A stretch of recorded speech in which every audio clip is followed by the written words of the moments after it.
Hello students, myself Dr. Romila Karnawat from Department of Chemistry, SCRS Government PG College, Savai Madhopur. Today we will study about quantum mechanics in physical chemistry of BSc Part 3 syllabus. BSc Part 3 syllabus के अंतर्गत भौतिक रसायन में आज हम quantum यांत्रिकी के बारे में अध्ययन करेंगे। क्वांटम यांत्रिकी के अंतर्गत जो संकृत कक्षक हैं उनके परमाणुीय कक्षकों के गुणांकों का परिकलन किस प्रकार किया जा सकता है, इन संकृत कक्षकों के मध्य में कोण कितना होता है और इनकी ज्यामिति का निर्धारण हम किस प्रकार कर सकते हैं, उसके बारे में आज हम अध्ययन करेंगे। So how we can calculate the coefficients of atomic orbitals of hybridized orbitals and how we can determine the angle between hybridized orbitals and thus the geometry of the molecule also. तो सबसे पहले हम ये देख लेते हैं कि hybridisation या संकरण क्या होता है। संकरण को हम इस प्रकार से परिभाषित कर सकते हैं कि एक ही परमाणु के लगभग समान ऊर्जा के विभिन्न परमाणुीय कक्षक मिश्रित होकर समान आकार व ऊर्जा के उतनी ही संख्या में कक्षक बनाते हैं, तो इस प्रक्रिया को हम संकरण कहते हैं और इस प्रकार जो नए निर्मित कक्षक हैं उनको हम संकृत कक्षक कहते हैं। So basically it is the intermixing of two or more than two atomic orbitals of approximately equal energy to give rise to new orbitals in equal number and of same energy and of same shape. Then this process is known as hybridization. Hybridization का सबसे अच्छा important example है carbon. Carbon का atomic number 6 होता है, जैसा कि हम जानते ही हैं सभी कि इसका जो परमाणु क्रमांक है वो 6 होता है। इस प्रकार हम कार्बन का इलेक्ट्रॉनिक कॉन्फ़िगरेशन या इलेक्ट्रॉनिक अभिविन्यास निम्न प्रकार से दे सकते हैं 1s2 अगर हम इसकी एक्साइटेड स्टेट या उत्तेजित अवस्था को अगर कंसीडर करते हैं तो इसमें जो s में 2 इलेक्ट्रॉन थे उसमें से एक इलेक्ट्रॉन ट्रांसफर हो जाता है to the p orbital and the electronic configuration may be given like this in the excited state of the carbon 1s2 2s1 2px1 2py1 and 2pz1। उत्तेजित अवस्था के अंदर कार्बन का इलेक्ट्रॉनिक अभिविन्यास इस प्रकार से हम निरूपित करते हैं 1s2 2s1 2px1 2py1 and 2pz1। Now three kinds of hybridization may be considered in case of carbon। Carbon के संदर्भ में हम 3 प्रकार के संकरण को यहाँ पर देख सकते हैं। सबसे पहला है sp संकरण, sp हाइब्रिडाइजेशन, सेकेंड है sp2 हाइब्रिडाइजेशन, थर्ड है sp3 hybridisation. As the name indicates that 1s and 1p orbital here they overlap with each other and give rise to two sp hybridized orbitals. Here 1s and 2p orbital they overlap with each other to give rise to 3 new sp2 hybridized orbitals. Similarly, when 1s and 3p orbitals they overlap each other and give rise to 4 new sp3 hybridized orbitals। या हम इस प्रकार से कह सकते हैं कि एक s और एक p कक्षक, इसी प्रकार एक s और 2 p कक्षक और एक s और 3 p कक्षक, ये जब अतिव्यापित होकर पहले केस के अंदर 2 sp संकृत कक्षक, sp2 के केस में 3 sp2 संकृत कक्षक, sp3 के केस में 4 sp3 संकृत कक्षक अगर बनाते हैं तो इस प्रकार के हाइब्रिडाइजेशन को हम या इस प्रकार की जो प्रक्रिया है उसको हम क्रमशः sp, sp2 और sp3 संकरण कहते हैं. Now, what are the rules of quantum mechanics for the formation of hybridized orbitals from atomic orbital? कि ऐसे कौन से क्वांटम यांत्रिकी के नियम हैं जिसके आधार पर परमाणुीय कक्षकों के संकरण प्रक्रिया के द्वारा संकृत कक्षकों का निर्माण होता है. तो सबसे पहले हम देखते हैं first rule, that is wave function for every hybrid orbital में be given by the following equation. कि प्रत्येक संकृत कक्षक के लिए जो तरंग फलन है वो निम्न प्रकार के समीकरणों के द्वारा दिया जा सकता है. psi1 is equal to a1 psi s plus b1 psi px plus c1 psi py plus d1 psi pz. Similarly, psi2 is equal to a2 psi s plus b2 psi px plus c2 psi py plus d2 psi pz. Similarly, psi3 and psi4 may also be given. Psi3 is equal to a3 psi s plus b3 psi px plus c3 psi py plus d3 psi pz and so on. Since s orbital is spherically symmetrical, therefore charge density is distributed uniformly in all the orbitals. क्योंकि s कक्षक गोलाकार सममित है, इसलिए जो आवेश घनत्व होगा वो सभी कक्षकों के अंदर समान रूप से वितरित होगा. Wave function of each orbital is normalized. प्रत्येक कक्षक का तरंग फलन प्रसामान्यकृत होता है, यानी कि psi1 square d2 is always equal to 1. Wave functions of hybridized orbitals are orthogonal. कि जो संकृत कक्षक हैं उनके तरंग फलन लंबकोणीय होते हैं. Contribution with respect to other axes other than the axis involved in the plane of hybridized orbitals is considered as negligible.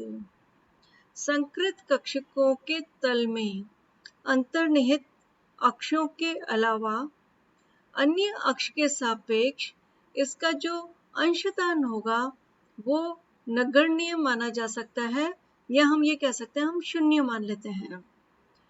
कि जो जिस तल के अंदर वो निहित है संकृत कक्षक, उसी तल को हम कंसीडर, उसी के सापेक्ष जो भी अक्ष, जिसके अक्ष के सापेक्ष वो संकृत कक्षक हैं, उसी के सापेक्ष हम अंशदान को मानेंगे.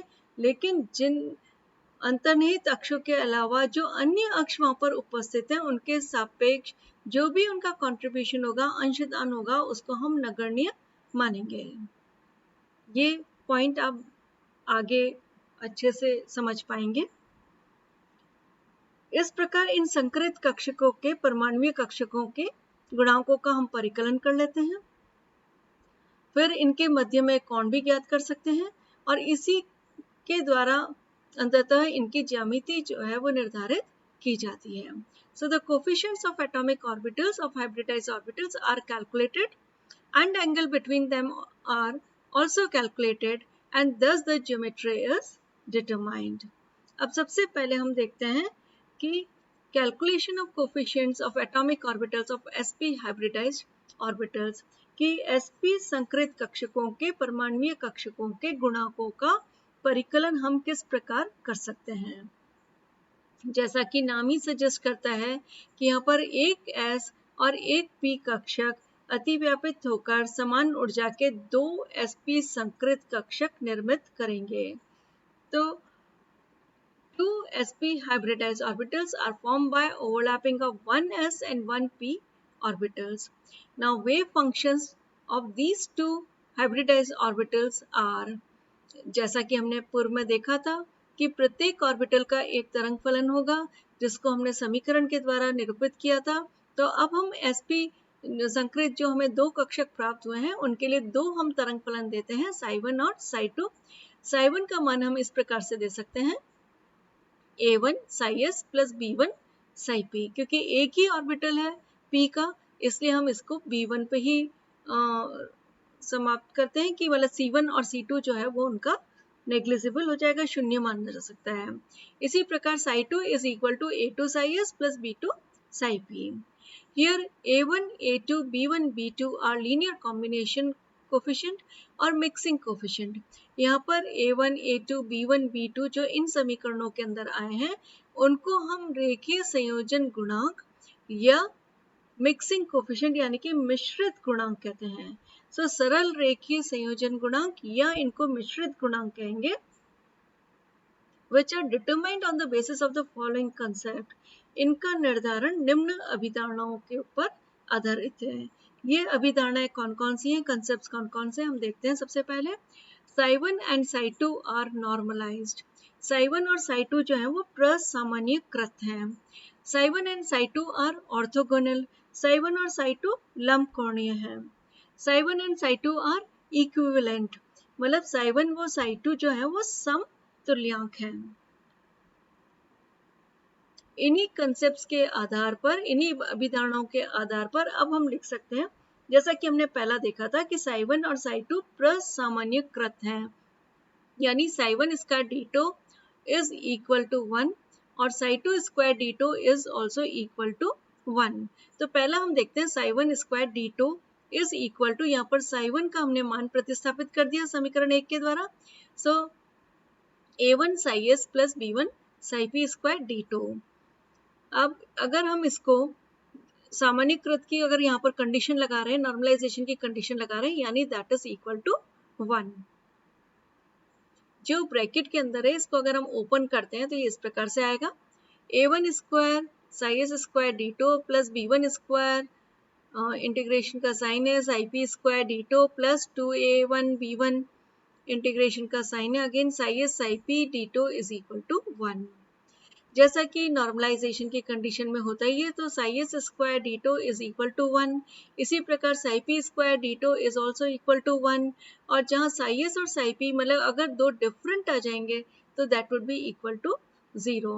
तो ये मान अगर हम यहाँ पर प्रतिस्थापित कर देते हैं तो यहाँ बच जाएगा a1 square into 1 plus b1 square into 1 plus 2a1 b1, जैसा कि psi S psi P d2 is equal to 0, तो मल्टीप्लाई बाय यहाँ पर आ जाएगा 0 दैट इज इक्वल टू 1। और in other words a1 square plus b1 square is equal to 1, ये 0 के बराबर हो जाएगा, मल्टीप्लाई बाय 0 है इसलिए। तो इस प्रकार हमें इक्वेशन नंबर 3 मिल गई, a1 square plus b1 square is equal to 1। Same thing अगर हम सेकेंड इक्वेशन के द्वारा देखें तो वहां पर है psi2 is equal to a2 psi S plus b2 psi P. तो उसके आधार पर सेम अगर हम यही परिकल्पना करें तो इसके अंदर हम देख सकते हैं कि यही अजम्पशन मान के हम ये निकाल सकते हैं a2 square plus b2 square is equal to 1, क्योंकि वहां पर सेम ही आएगा, psi2 स्क्वायर d2 आ जाएगा, फिर ये a1 की जगह a2 psi S plus b2 psi p आ जाएगा, और सेम ऐसे ही चलेगा, बस यहाँ पर a2 square b2 square 2a2 b2 होगा, ये फर्स्ट फैक्टर वहां पर भी 1 हो जाएगा, psi P square d2 is equal to 1 हो जाएगा और psi S psi P d2 is equal to 0 हो जाएगा। तो जो रिमेनिंग बचेगा हमारे पास वो बचेगा a2 square plus b2 square is equal to 1। as s atomic orbitals are spherically symmetrical, जैसा कि हमने पहले भी कहा था कि s परमाणुीय कक्षक गोलाकार सममित होते हैं, so both the hybrid orbitals are equivalent, thus contribution of charge density in both the functions would be equal। क्योंकि ये दोनों के दोनों जो संकरित कक्षक हैं वो बिल्कुल समतुल्यांक है, इसलिए जो आवेश घनत्व का जो कंट्रीब्यूशन होगा, वितरण होगा, वो दोनों फंक्शन के अंदर बिल्कुल समान होगा, दोनों फलन के अंदर समान होगा। तो अब हम दोनों जो हाइब्रिड ऑर्बिटल्स हैं उसके अंदर s ऑर्बिटल की जो चार्ज डेंसिटी है, जो उसका आवेश घनत्व है, उसको समान रूप से वितरित कर देते हैं। So the charge density of s orbital will be distributed equally in both the hybrid orbitals. पहले वाले के केस में a1 स्क्वायर मिला हमको, दूसरे वाले के केस में a2 स्क्वायर चार्ज डेंसिटी का हम यहाँ पर डिस्ट्रीब्यूशन कर रहे हैं। चूंकि इन दोनों के अंदर समान रूप से वितरित होगा, इसलिए आधा हिस्सा a1 स्क्वायर के हिसाब से आएगा और आधा हिस्सा जो है वो a2 स्क्वायर के हिसाब से होगा, और इन अदर वर्ड्स हम ये लिख सकते हैं is equal to 1/2। So a1 is equal to a2 is equal to 1/√2। इस प्रकार हमें इक्वेशन नंबर 6 जो है वो मिल गई है। Now substituting the a1 square from equation number 5 in equation number 3, we get half plus b1 square is equal to 1. So b1 square is equal to 1/2 और in other words B1 is equal to, अगर हम ये इसका लेते हैं तो इसका हम रूट कर लेते हैं, so that is equal to 1/√2, equation number 7. Now from second concept, वहाँ ये भी लिखा हुआ है कि psi1 and psi2 are orthogonal. इसका क्या मीनिंग हुआ? A1 A2 plus B1 B2 is equal to 0. So substituting the values of A1 A2 and B1, इन तीनों की वैल्यूज हम निकाल चुके हैं, A1 की, A2 की और B1 की. तो इसके द्वारा अब हम B2 की वैल्यू का निर्धारण कर सकते हैं. So from equation number 6 and 7 in equation number 8. तो इस प्रकार हम A1, A2 और B1 का मान जो है वो इनमें सब्स्टिट्यूट कर देते हैं. तो जैसा कि हमने देखा, A1 का मान है 1/√2 मल्टीप्लाई बाय A2 का मान है 1/√2 प्लस B1 का मान है 1/√2 into B2 is equal to 0. So 1/√2 into 1/√2 is equal to half plus 1/√2 B2 is equal to 0. Or in other words 1/√2 B2 is equal to half को हम सामने की तरफ लाएंगे तो नेगेटिव साइन आएगा, सो इज इक्वल टू -1/2 और B2 is equal to √2, या क्रॉस मल्टीप्लाई कर देंगे -√2/2. और इन अदर वर्ड्स हम इसको इस प्रकार से लिख सकते हैं, -2/2 जो नीचे है उसको हमने रूट के अंदर ले लिया है तो 2 into 2 हो गया, so that would be equal to -1/√2. 2 से 2 कैंसिल आउट हो जाएगा, अब बचा हुआ क्या रह जाएगा, -1/√2. Thus substituting the value of A1, B1, A2 and B2 in equation number 1 and 2, the wave functions of sp hybridized orbitals are given by the following equation. इस प्रकार हमने जो इनके मिश्रित गुणांक हैं A1, B1, A2, B2, इनकी value निकाल ली और इन वैल्यू को अब हम इनके तरंग फलन की जो इक्वेशन थी, इक्वेशन नंबर 1 और 2, उसके अंदर सब्स्टिट्यूट कर देते हैं. सो psi1 is equal to A1 का मान है 1/√2 psi s प्लस B1 का मान है 1/√2 मल्टीप्लाई बाय psi p. तो इस प्रकार हम लिख सकते हैं 1/√2 कॉमन निकाल लिया, psi s plus psi p. सो psi1 की वैल्यू हो गई 1/√2 psi s plus psi p. इसी प्रकार हम psi2 की वैल्यू भी लिख सकते हैं कि A2 का मान हमने रख दिया 1/√2 psi s minus plus B2 psi p था, तो B2 का मान है -1/√2, तो यहाँ पर माइनस साइन आ जाएगा, सो -1/√2 psi p. और यहाँ पर भी 1/√2 हम कॉमन निकाल लेते हैं, सो psi s minus psi p. दस psi1 और psi2 की वैल्यू जो तरंग फलन है दो sp कक्षक के, उनका जो तरंग फलन के समीकरण है उनको हम इक्वेशन नंबर 10 और 11 के द्वारा निरूपित कर सकते हैं. नेक्स्ट क्लास के अंदर हम जो sp संकृत कक्षक हैं उसके परमाणुीय कक्षकों के गुणांकों का परिकलन करेंगे और उसके नेक्स्ट लेक्चर में हम sp3 जो संकृत कक्षक हैं उसके भी परमाणुीय कक्षकों के गुणांकों का परिकलन कर फिर हम इनके मध्य में कोण का परिकलन करेंगे, गणना करेंगे कोण की कि sp संकृत कक्षकों के मध्य में कौन सा कोण होता है, sp2 में कौन सा कोण होता है और sp3 में क्या कोण होता है, और उसी के आधार पर इनकी ज्यामिति का निर्धारण होगा. So thanks. नेक्स्ट क्लास के अंदर हम फिर मिलते हैं sp2 हाइब्रिडाइज्ड ऑर्बिटल्स के एटॉमिक ऑर्बिटल्स के कोफिशिएंट की कैलकुलेशन के साथ.